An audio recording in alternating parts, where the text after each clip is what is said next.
comprised of Dutch, French, Scottish, English, and even Swiss troops, none of the 3 relief armies sent by the States General made it in time.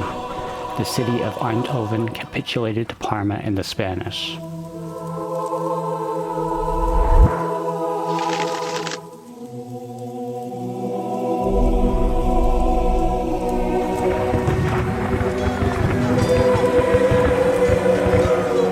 The strategic city conjoined 3 provinces, Brabant, Zeeland, and Holland. The vital Spanish victory divided the rebel states.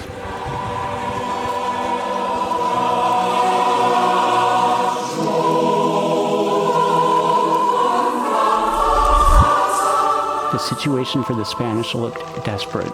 A soldier digging a trench around the church found a painting of Mary. The discovery was viewed as a sign from God. That night, a sudden drop in temperature caused the Dutch to fear their navy to be immobilized. The enemy surrounding the Spanish departed so their ships would not freeze. His opponents thought he had a mastery over the minds of men. Alexander Farnese, the Prince of Parma, proved that there was no one in the Netherlands that could stop him.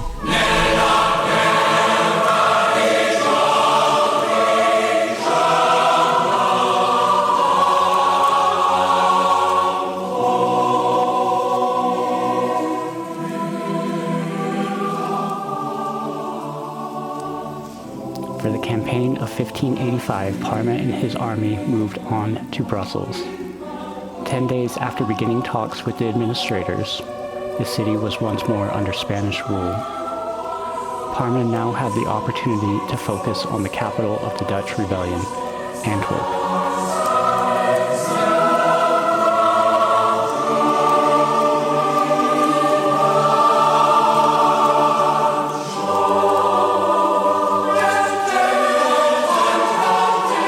The general assembled his headquarters in the village of Beveren. Parma's skill in siege warfare was in large part due to his group of engineers. A pontoon bridge was constructed on the Scheldt River to cordon off Antwerp. The city would now spend the next 13 months without receiving supplies of food or munitions. Part of the surrounding countryside was flooded, but not with an effective amount of water for the sea beggars. The focus became the Kallenstein Dike. If that were to be breached, the relief fleet would be able to bypass the bridge of boats.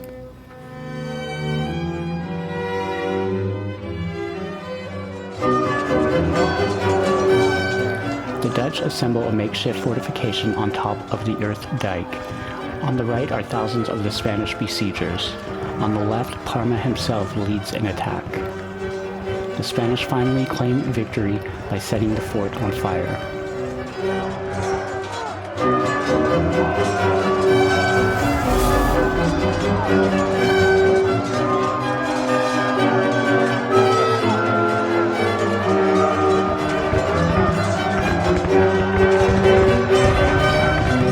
At the foot of the embankment are miners who are being repelled.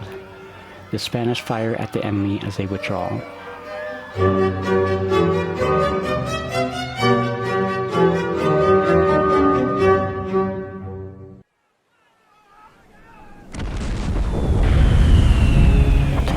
Parma's blockade, the Dutch built a massive ship called the End of War.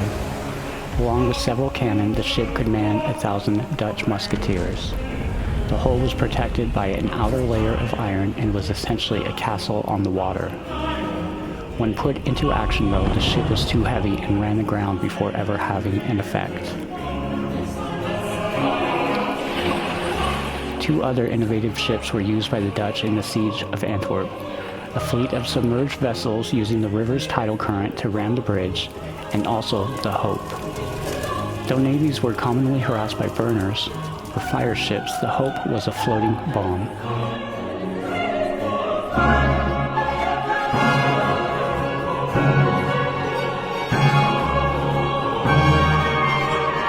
Filled with thousands of pounds of gunpowder in a fire and bulletproof room, the Hope navigated to the bridge of boats using an underwater sail.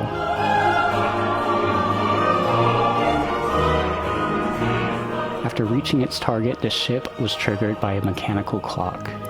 Nearly 1,000 Spanish soldiers were instantly killed.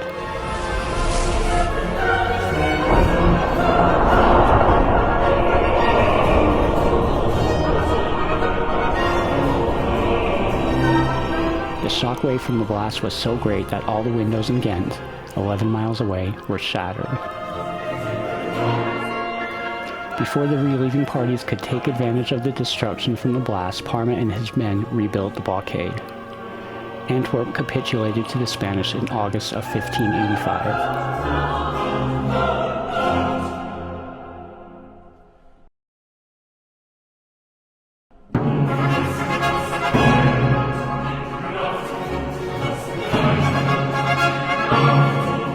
The recent victories by the Spanish displayed Parma's military skill and the new Governor-General's diplomatic abilities.